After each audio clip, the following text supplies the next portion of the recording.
Stenowalebabu welcomes you.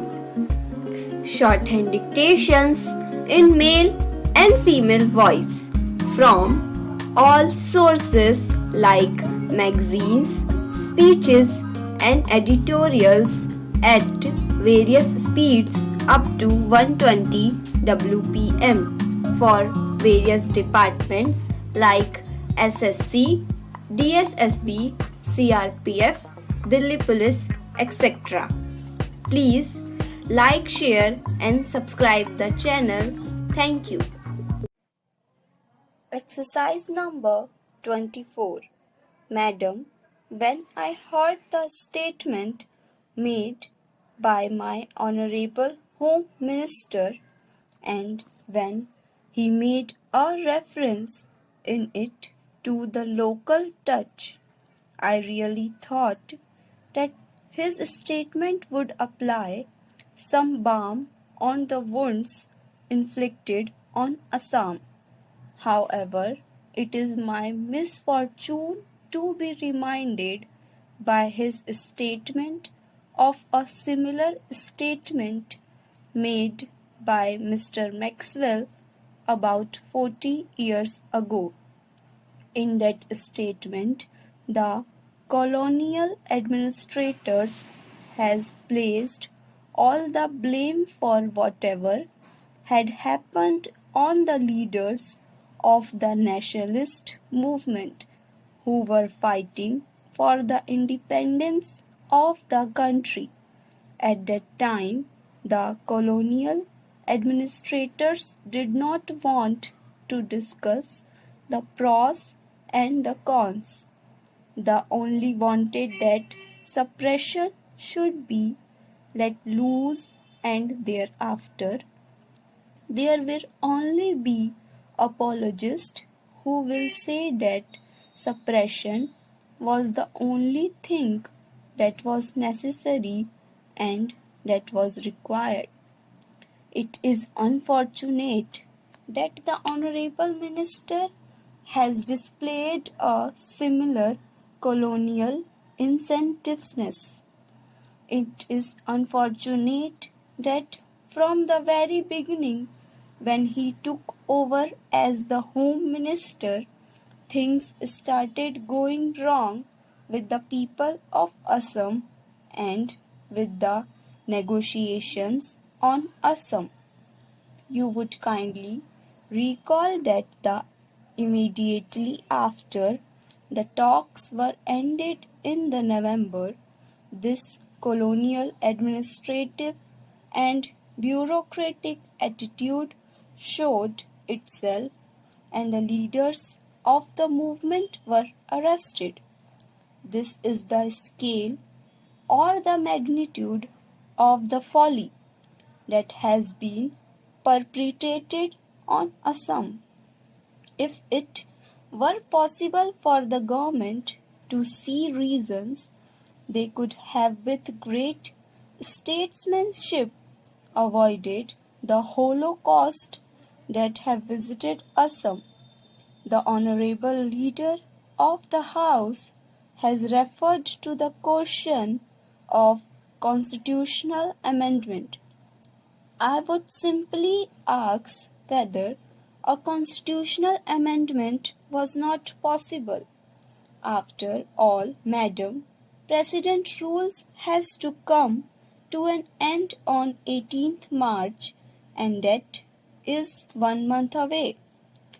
It was possible with the support of the various political parties which had said that they would be supporting a constitutional amendment, and it would have been possible to adopt such an amendment during this 1 month, during this 1 week. I do not know why this eventuality never occurred to the leader of the House or to his government. The Honorable Home Minister has said in his statement that the prolonged agitation in Assam has generated an atmosphere of bitterness and distrust and distributed harmony amongst different sections and groups. I do not agree with the statement at all. My friend talked of democracy and ballot. He said that the ballot was free. This was an election in which ballot was unfree, but baton was free. Blow was free. Bayonet was free. Bullet was free. But ballot was not free. This was an election in which the people would not vote, but if they did not vote, they were being forced to vote, and it was an election conducted entirely by the CRPF and BSF. I can say that on authority that at various places the BSF Jawans were being given training to serve as polling personnel, and in a large number of cases the CRPF and BSF personnel acted as civilian personnel to discharge duties of polling officers. That was the kind of election which has been arranged in Assam. But then, when you say this election is a normal election, when you say the situation is an ordinary situation, I would only recall the kind of oppressive laws that were available and are still available in Assam. Who does not know about the Special Armed Forces Act? Who does not know about the Disturbed Area Act?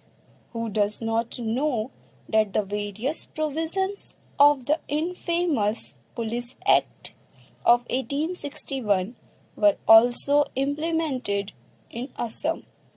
Who does not know that NSA and ESMA were also implemented? Who does not know that there was the executive magistrate's order by which anybody who as an executive magistrate would be discharging the duties of a judicial magistrate, so that the independence of the judiciary was given the go-by, and does not know that any person could be given the responsibility of acting as a police officer or police personnel, and if he or she says, "No, I won't do it," he or she would be fined or sentenced otherwise. And there was a press censorship. On the one hand, you have all these oppressive laws, and on the other, you also promulgated Section 144 all over Assam, and no meeting can be held without the permission of the authorities, and the authorities would not permit it. This was the situation, and it is said that there was a free election whenever an ordinance was issued, whether it was the ordinance relating to the position of the executive magistrates or an ordinance relating to the police forces. The plea was that the situation was extraordinary. In the gazetted notification, it was said that the situation was extraordinary, and that it is why we are doing this. We are taking over these powers. Thank you.